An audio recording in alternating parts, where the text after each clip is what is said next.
delicious. Is it? It's okay. Yeah, it's 3 days in a row. Look at us. Yeah, It's a streak. We need like a counter up here. It says it's been Yeah, 0 days since we've skipped a podcast. Exactly. It's, yeah, you know, I don't think we talked about this yesterday, and it's Mm. the reaction has been right on par for the course here.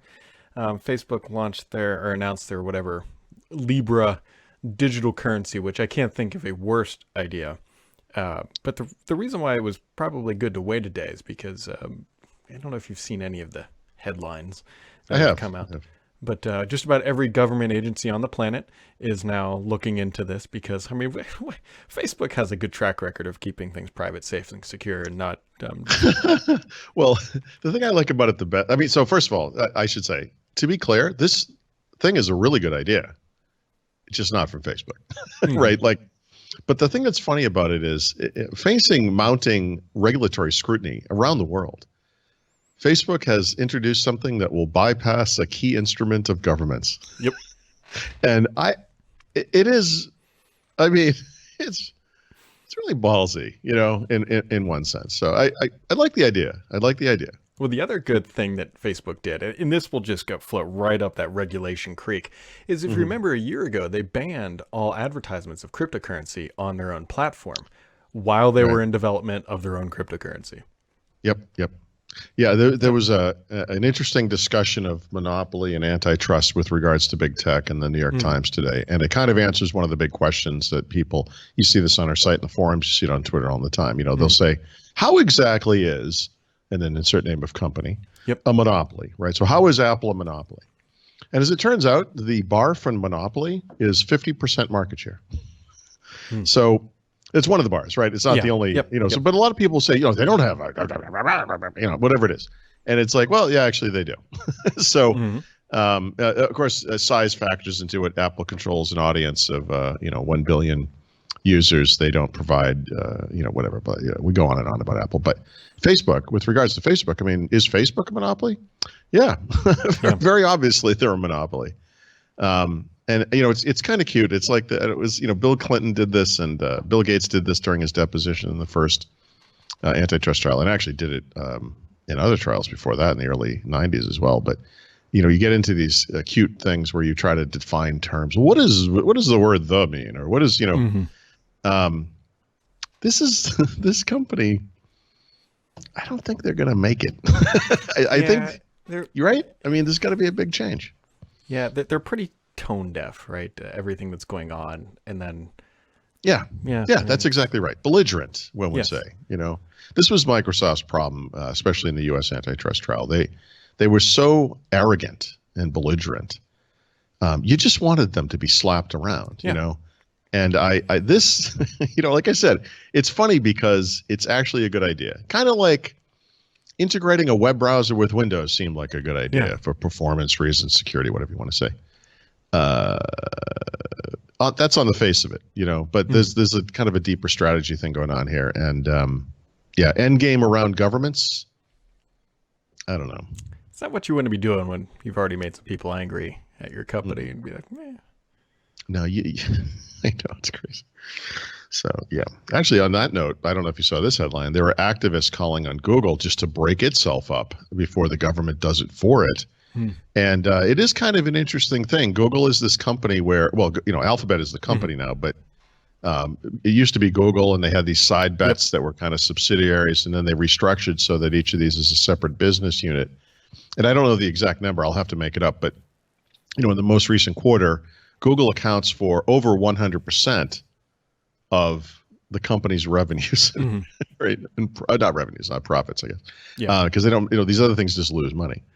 And, you know, it's not necessarily a bad thing. I mean, not a bad idea maybe to spin these things off because they're artificially supported by this other business that has nothing to do with what they're doing. And that other business is an awful monopoly and a terrible, terrible influence on the entire planet. The question is, though, what would they split off? I mean, they're not going to break up like their advertising business. That would be. No, I don't even really mean the core Google. I mean these other Google, the other Alphabet Oh, you mean businesses. well, yeah, of course, activists want them to spin them off. Yeah, get rid of those things that are just burning cash. And Yeah. I don't know. I mean, in the early days, in the early 2000s, when Microsoft was looking at being broken up, you could make these arguments: OS maybe in one thing, and Office and application somewhere else, hardware somewhere else, whatever. Honestly, today, Microsoft would be pretty well served by that kind of thing because they're so agnostic about everything. It wouldn't even be a big deal. Like, there are no advantages that the Office team gets is secretly, from working with Windows in a dark room somewhere. I mean, their Office is making stuff for everybody.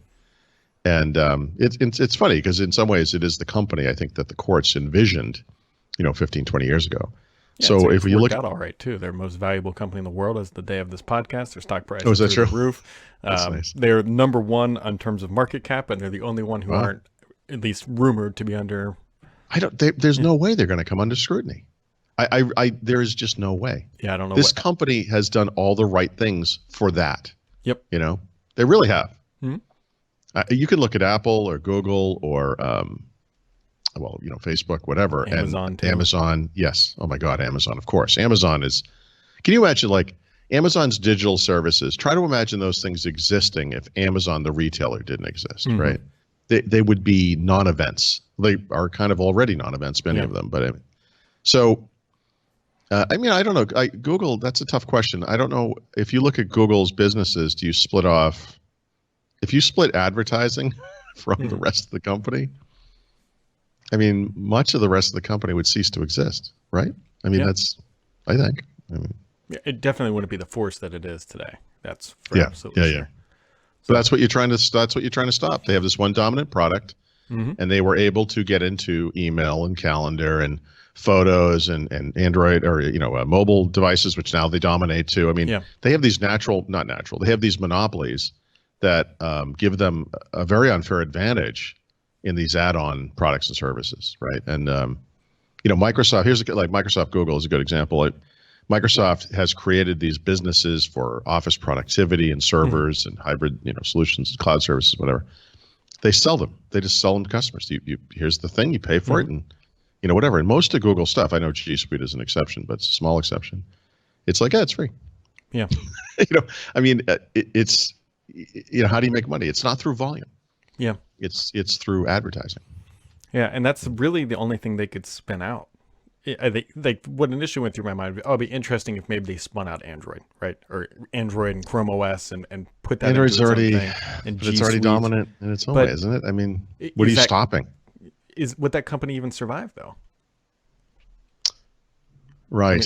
Instantly, they'd have to start turning royalties on for probably. We know that they do get paid some for like Google Play and all that stuff, but would it be a viable business standalone? It would be a really small business, right? Because the licensees who put Android on devices pay a licensing fee. I mean, there's a business there, but when Google looks at the overall business, the moneymaker on Android is not the license fee; it's the advertising, and it's an ongoing. It's like a subscription service for them, right? I mean, the Nokia or whoever, but Samsung pays once for Android, and then the user pays in perpetuity. But through online advertising. Yeah, I keep going through like, okay, let's say they extract out advertising, but they can't separate that from Google.com because then the search engine doesn't make money. And then so is it like, could they extract out just the advertisements that do not appear on Google properties as a standalone company? I don't know. It'll be interesting. I mean, how does Bing make money, right? Bing supposedly makes money. Well, that's what Joe said. I don't have any data for that, but okay, let's pretend it makes money. I mean, it does. I think it does. Then it must be advertising. Yeah. So is the situation there okay because they're not a monopoly? Probably. Yeah. By the way, also, I mean, in the New York Times, there was an editorial by the DuckDuckGo CEO, probably, or founder or president, whatever it was. And he was basically saying, could Google and Facebook exist without their current business models? And he said, yes. And he said, there's basically two kinds of ads. There's contextual ads, which are you just searched for a book or a car or whatever, and the ads that come up are for things like that, and they make sense. And then there's the ads that are tied to the violation of your personal privacy. Mhm. And those ads are invasive. And those are the weird things we see. Like you and I are talking about something like a Sonos thing, and then you go browse the web on a different computer, and Sonos ads are all over the place. As it turns out, the ads, the first kind of non-intrusive ad is more effective. And for all of the work done to personalize ads and all that kind of baloney, most people prefer the other kind, and the other ones work better. So maybe that's part of it. Maybe the point of this isn't so much to break up Google, but rather to fix the business model so that it's not this gross violation of privacy. Maybe that's the point. Yeah, we will see. This is Yeah. this is going to be a very long, drawn-out thing. This is not going to be fixed overnight. This will take years and lots of dollars to lawyers and all kinds of things could happen. There could be the Democrats could take over the country in the next election, and maybe they're not, although actually they're going after big tech, it seems like as well. I don't know. Who knows? All kinds of things could happen. There's just something strange in the neighborhood. And if you want to play something strange in the neighborhood, there's some new games coming to Game Pass. You see what's new about this, Brian? No. Some of those are for PC. Oh, yes, they are. Yeah. What did you look at that? And one is for both, and so that's kind of cool, right? So for the first time, we're seeing games that span all of the Game Pass offerings, right? Game Pass for console, for PC, and then Ultimate, of course, which is both.